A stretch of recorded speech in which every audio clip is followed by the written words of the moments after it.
He was convicted of running a huge criminal enterprise stretching from Atlanta to Detroit and several other states. The story of Big Meech.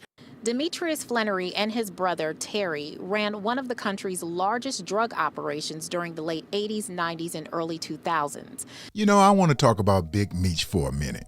You see, Big Meech has a new problem.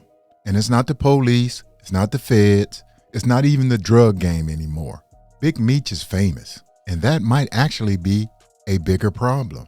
Because Big Meech isn't a former drug dealer. In his own words, he's a celebrity, he's a brand, and this is why he believes people should listen to him, give advice. What the why is you should be focused on your money. Now, I actually agree with him, but then I started thinking about it. Why would young people listen to Big Meech?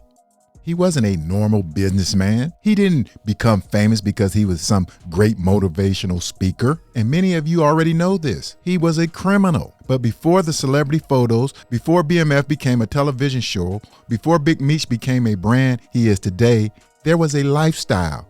And listen to him describe it. The club vibe was different. The country boys making money, they got a $100,000 car plus a $100,000 home. And some got $200,000, $300,000 homes, $500,000 and $1 million home. We couldn't live like that here because if you go out to Bloomfield and buy a house, you're going to jail. The neighbors going in your mail back then. You can look some of these stories up in the paper, you know, on the old newspapers where certain drug dealers or pimps or whatever moved out to Bloomfield Hills, and the neighbors, because they was white, were going, and the guys was black, they would go in their mailboxes and pull their milk because they want to see who they is. They don't play for the Pistons, they don't play for the Tigers. So who is it? And put the feds on them. You know what I'm saying? So it forced us, no matter how much money you had, we got $1 million, we stay at mama house. We had mama house and some apartments. You know what I'm saying? Now, if that's true, his neighbors were wrong for going through his mail. I'm pretty sure that's a federal crime. But he says he couldn't live the way he wanted to live because people were watching him. Now, that's the funny part. He's talking about a problem that came with his lifestyle. Like he wasn't doing anything wrong. Like he was some regular Joe Smo. But this should have told him something. When you drive cars that cost over $100,000, wear fancy clothes, and spend money on beautiful homes, your neighbors aren't going to be the only people watching. And you better not put a billboard sign up advertising your organization. And that's what Slowpoke eventually did. He's slow.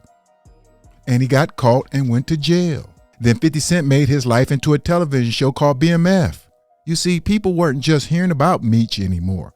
And this wasn't about glamorizing his lifestyle. This does something worse. It gives it credibility because the person behind it becomes a celebrity. And then you start seeing celebrities like Floyd Mayweather show him respect. These are mainstream celebrities. And this is how street cred becomes mainstream credibility. And he tells you what his ultimate goal is. Major goal is October 15th, 2029 to be a billionaire. 5 years after my release. That's the ultimate goal.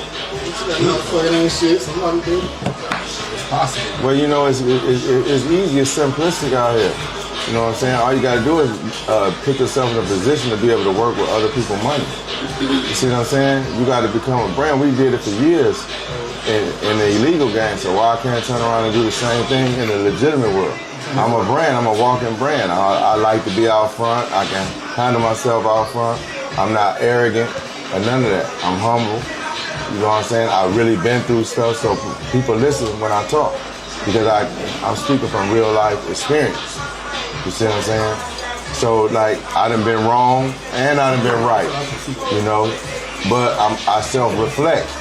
So when I'm wrong, I don't have a problem with coming and telling you or apologizing, saying, hey, I was wrong. You was right about that. Now, where we go from here? Let's move on. Now listen to what he's saying. He is saying he could take the same skills he used to build an illegal organization and use it to build a legitimate business. A business he failed at. And I don't care how rich he got. I don't care. He got caught and he went to prison. That's failure.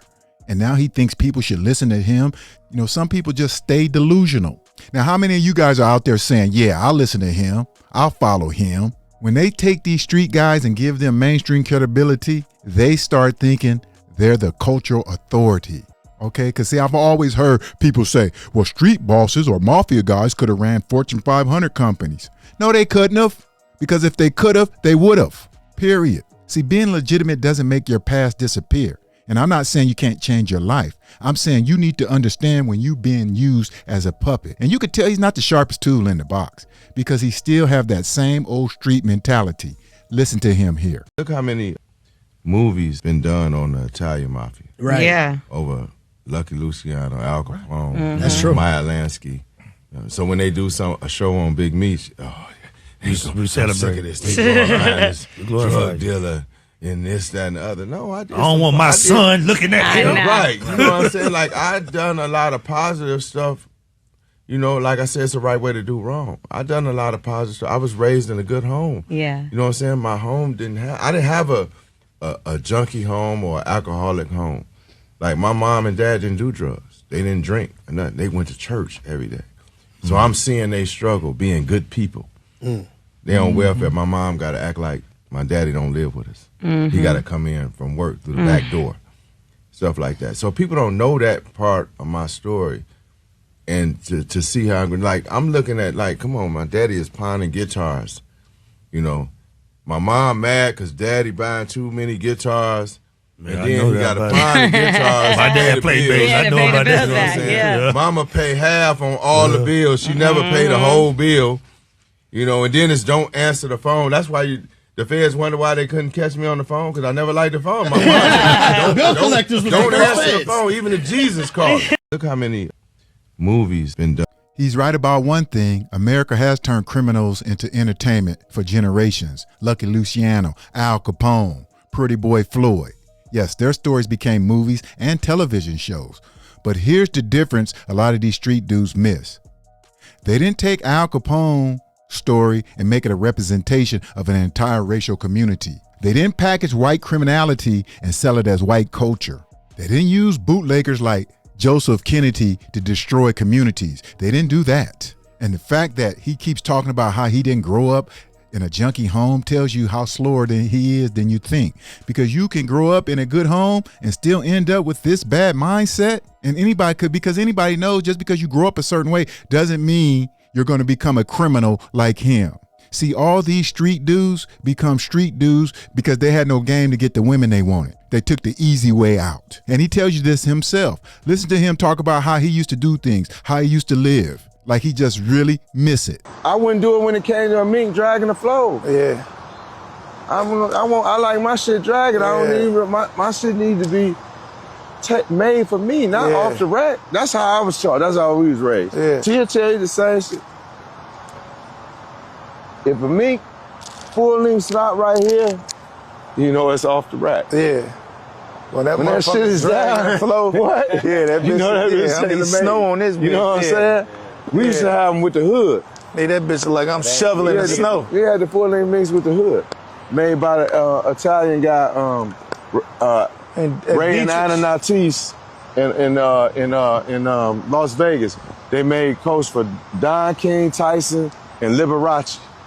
And you know Liberace should be damn near down the block with his shit. You know what I'm saying? But that's where our furs came from back in the day in the 80s.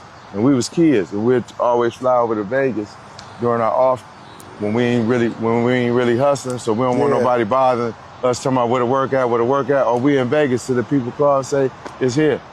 And we'll sit down there and hear the mob stories with him, because dude had the shop where the Bellagio is. It used to be the Dunes Hotel and casino. And the Italian guy, Ray Natis, had his first shop right in the Dunes Hotel.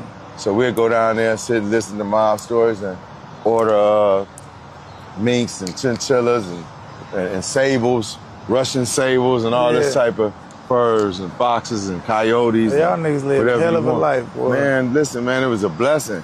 It was a blessing. See, you listen to that shit, you're telling young people to focus on money, but then you're sitting around bragging about how you bought custom minks, chinchillas, and all that stuff. but it was with illegal funds. And you call that a blessing. That was more like a destruction, like he built some great company.